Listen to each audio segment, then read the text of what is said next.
Hey there, I'm Professor McBride, labor nurse, OB instructor, and your guide to everything OB. Let's get to it.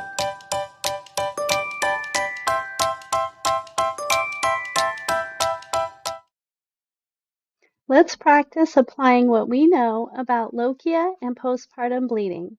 Question number 1. A nurse is assessing a client 12 hours postpartum following a vaginal delivery. Which finding indicates normal scant lochia rubra? A. Bright red vaginal bleeding with clots larger than a quarter. B. Dark or bright red vaginal discharge with a small stain on the perineal pad. C. Pinkish brown vaginal discharge with a light flow. Or D. Yellowish white vaginal discharge with little or no blood. The correct answer for this question is B. Dark or bright red vaginal discharge with a small stain on the perineal pad. When we look at the rationale for this question, we are reminded that at 12 hours postpartum, the client is expected to have Lochia rubra, which is the first stage of postpartum vaginal discharge, and this occurs roughly the first 1 to 3 days after the baby's born.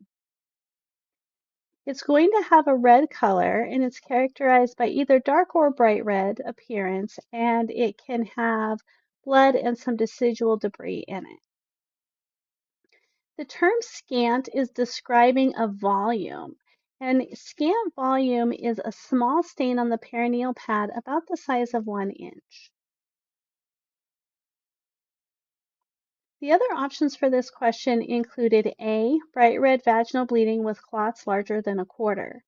The color is correct for this, but clots that are greater than a centimeter or a quarter are considered potentially abnormal, and so that could indicate retained placental fragments or beginning signs of a postpartum hemorrhage that need to be addressed. Option C was pink brown vaginal discharge with a light flow. This is describing Lochia serosa, and this doesn't typically appear until about 4 days postpartum. And then the last option, option D, was describing the white or yellowish vaginal discharge with little or no blood, and this is describing Lochia alba. This is the final stage of discharge, and we typically see this around 10 to 14 days postpartum. Question number 2. A nurse is assessing a client who is 12 days postpartum after an uncomplicated vaginal delivery. The client reports a small amount of yellowish-white vaginal discharge on the perineal pad and asks if this is normal. Which response by the nurse is the most appropriate? A. This is an expected finding and is called Lochia alba. B. This suggests retained placental fragments. C. You should see bright red lochia at this point. Or D. This means your uterus is not involuting correctly. The best answer for this question is A. This is expected and is called Lochia alba. So Lochia alba is something that we see about 10 to 14 days after delivery and beyond. So the client is 12 days postpartum, and this falls within the expected time frame for Lochia alba. This is an expected finding and reflects normal uterine healing. The normal progression of Lochia is Lochia rubra from days 1 through 3, and that's that dark red color. Lochia serosa from days 3 to 10, which is the pink or brownish color, and then Lochia alba from 10 days and beyond, which is the yellow or white creamy discharge. The other options for this question included B, retained placental fragments. This would most likely present with heavy bleeding and a foul odor or delayed involution where the uterus isn't going back to its pre-pregnant state. The option C, bright red lochia, bright red bleeding on day 12 would be abnormal. And then the option D, improper involution. Alba is actually a sign of normal involution progression. Question number 3. A client is 4 days postpartum and reports that her lochia has changed from bright red to pinkish brown. How should the nurse interpret this finding? A, the client is experiencing a postpartum hemorrhage. B, this is an expected progression of lochia. C, the client has retained placental fragments. Or D, this indicates infection. The best answer for this question is B. This is an expected progression of Lochia. So by day 4, we should be seeing Lochia serosa, and Lochia serosa is that pinkish or brown discharge. This typically appears day 4 to 10 as the placental site is healing and is characterized by a pinkish or brownish color. Again, normal progression of Lochia is Rubra from days 1 through 3, Serosa days 4 through 10, and Alba from day 10 and beyond. Question number 4. A postpartum patient on day 10 reports continued moderate Lochia rubra and an enlarged uterus on assessment. Which condition should the nurse suspect? A. Uterine atony. B. Subinvolution of the uterus. C. Endometritis. Or D. Normal postpartum finding. The best answer for this question is B. Subinvolution of the uterus. So subinvolution of the uterus is a delay of the uterus to return to its pre-pregnant size. Key findings with subinvolution will be persistent Lochia rubra or return to rubra. So if we have gone from red to pink or brown and we come back to red again.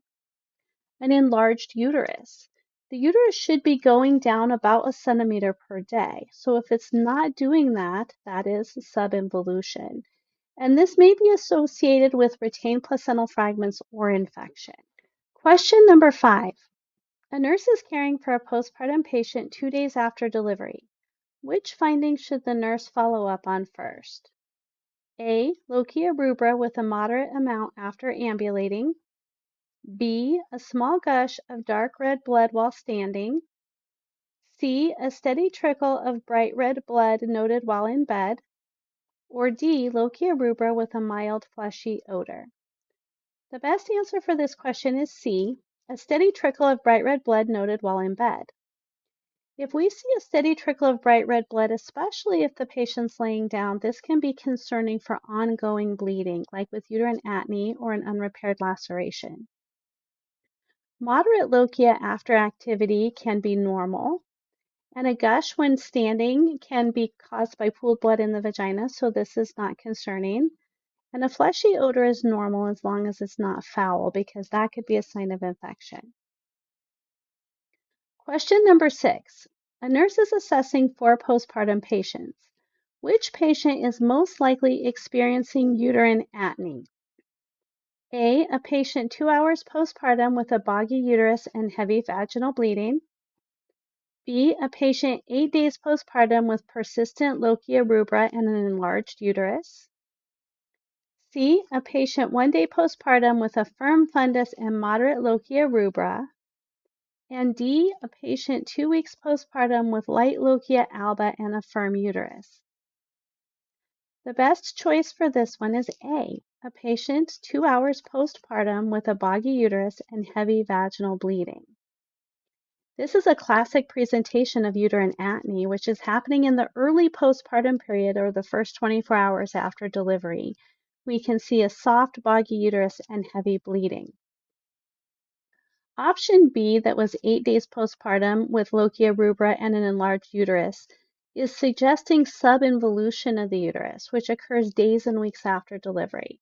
So this isn't uterine atony, this is a separate issue.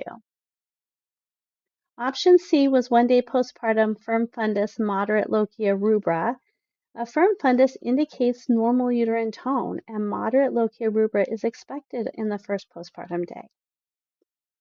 And then option D was 2 weeks postpartum, light Lochia alba, firm uterus. This is normal for postpartum healing. Question number 7. A postpartum nurse is caring for 4 clients. Which client requires priority nursing action? A. A client 12 hours postpartum with Lochia alba, saturating 1 pad every 2 to 3 hours. B. A client on postpartum day 3 with Lochia rubra and passing small clots. C. A client on postpartum day 6 whose Lochia changed from Serosa back to rubra. Or D, a client on postpartum day 10 with scant Lochia alba? The best choice for this question is C, a client on postpartum day 6 whose Lochia changed from Serosa back to Rubra. So Lochia should progress forward, not backward. So if we go from Rubra to Serosa and then go back to Rubra, that can indicate subinvolution and is a risk for hemorrhage. So this requires further assessment. Option A, early postpartum Lochia Rubra with moderate flow is normal. Option B, small clots can occur, especially with position change, so that was fine. And then option D was Lochia alba, and around day 10, this is normal. So the other ones were normal. The client that had the Lochia that went back to Rubra is the concern. So to recap on Lochia, normal is going to be Lochia Rubra for the first 1 to 3 days, which is red with a scant to moderate flow and a fleshy odor. Lochia serosa is from days 4 to 10, and this can be pink or brown, serous drainage, mucousy drainage. And then Lochia alba is days 10 and beyond with white or yellowish discharge. Things that could be concerning and signs of potential complications could be heavy bleeding or large clots, which could be an indication of uterine atony, especially if we're saturating a pad in an hour or less. Another concerning finding would be a foul odor, which could be a sign of infection. Thanks for watching. Be sure to subscribe, like, and share for new videos every week about everything OB. See you soon.